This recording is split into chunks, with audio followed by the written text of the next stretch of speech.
মধ্যপ্রাচ্যের চলমান সংঘাতের এক মাস পূর্ণ হতে চলেছে, যার প্রভাব ছড়িয়ে পড়েছে বৈশ্বিক পণ্য বাজারে। শুরুতে নজর ছিল জ্বালানির দামের অস্থিরতায়, তবে যুদ্ধ যত দীর্ঘায়িত হয়েছে, সংকটটি জ্বালানির গণ্ডি পেরিয়ে সামগ্রিক বৈশ্বিক সরবরাহ শৃঙ্খলকে নড়বড়ে করে দিয়েছে।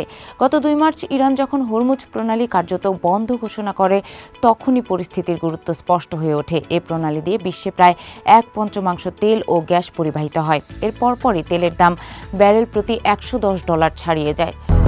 200-র বেশি সার্ভিস ও ফিচারে লেনদেনের সব বিকাশ অ্যাপে সম্ভব।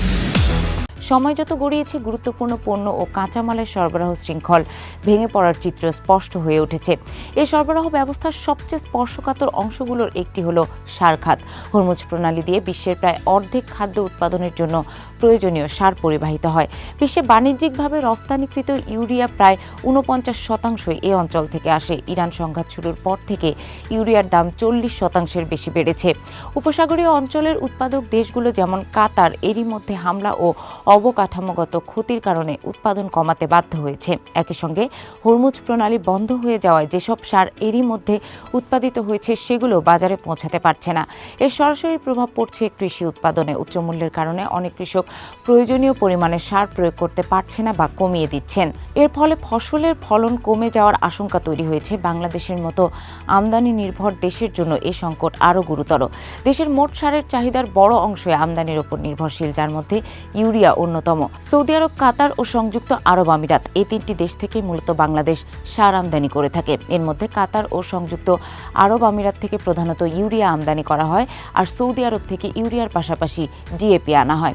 ফলে উপসাগরীয় এই অঞ্চলের সরবরাহের ওপর বাংলাদেশের সারের বাজার উল্লেখযোগ্যভাবে নির্ভরশীল। কিন্তু চলমান সংঘাতের প্রেক্ষাপটে হরমুজ প্রণালী দিয়ে পণ্য পরিবহন নিয়ে জটিলতা তৈরি হয়। এই সরবরাহ শৃঙ্খল এখন বড় ধরনের অনিশ্চয়তার মুখে পড়েছে।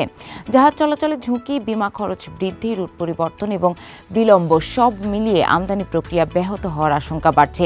এর ফলে নির্ধারিত সময়ের মধ্যে সার দেশে পৌঁছতে না পারা, আমদানি ব্যয় বেড়ে যাওয়া এবং বাজারে সরবরাহ সংকট তৈরি হওয়ার ঝুঁকি তৈরি হয়েছে, যা কৃষি খাতে চাপ বাড়াতে পারে।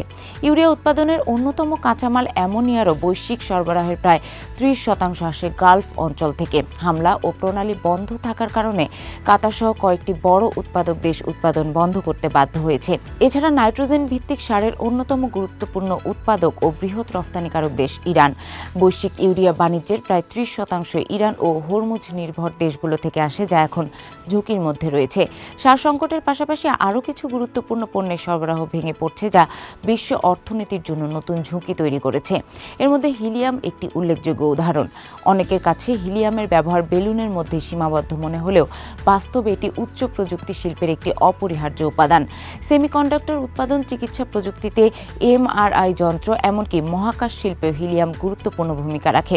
বিশ্বের প্রায় 1/3 হিলিয়াম সরবরাহ করে কাতার, আর রফতানির বড় অংশই হরমুজ প্রণালী হয়ে বৈশ্বিক বাজারে পৌঁছায়। কিন্তু সংঘাত শুরুর পর থেকে দেশটি উৎপাদন বন্ধ রাখতে বাধ্য হয়েছে।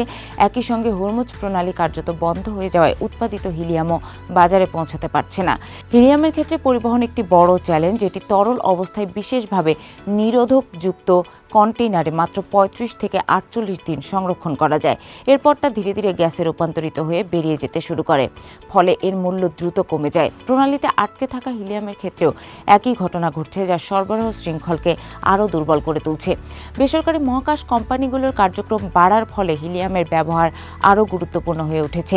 এমআরআই যন্ত্রে চুম্বক ঠান্ডা রাখা থেকে শুরু করে রকেটের জ্বালানির ট্যাঙ্ক পরিষ্কার করা, সব ক্ষেত্রে হিলিয়ামের প্রয়োজন রয়েছে। ফলে এই সংকট প্রযুক্তি, স্বাস্থ্যসেবা ও মহাকাশ শিল্প, এই 3টি গুরুত্বপূর্ণ খাতকেই একসঙ্গে ঝুঁকির মুখে ফেলছে। জাতিসংঘের খাদ্য ও কৃষি সংস্থার প্রধান অর্থনীতিবিদ ম্যাক্সিমো তোরেরো বলেন, সংঘাত যদি আরও কয়েক সপ্তাহ স্থায়ী হয়, তবে তা সরাসরি বপন মৌসুমে প্রভাব ফেলবে। বিশেষ করে প্রধান খাদ্যশস্য, পশুখাদ্য এবং এর ফলে দুগ্ধ ও মাংস উৎপাদনও ক্ষতিগ্রস্ত হবে। এ ধরনের পরিস্থিতি মোকাবেলায় খুব কম দেশই যথেষ্ট সক্ষম।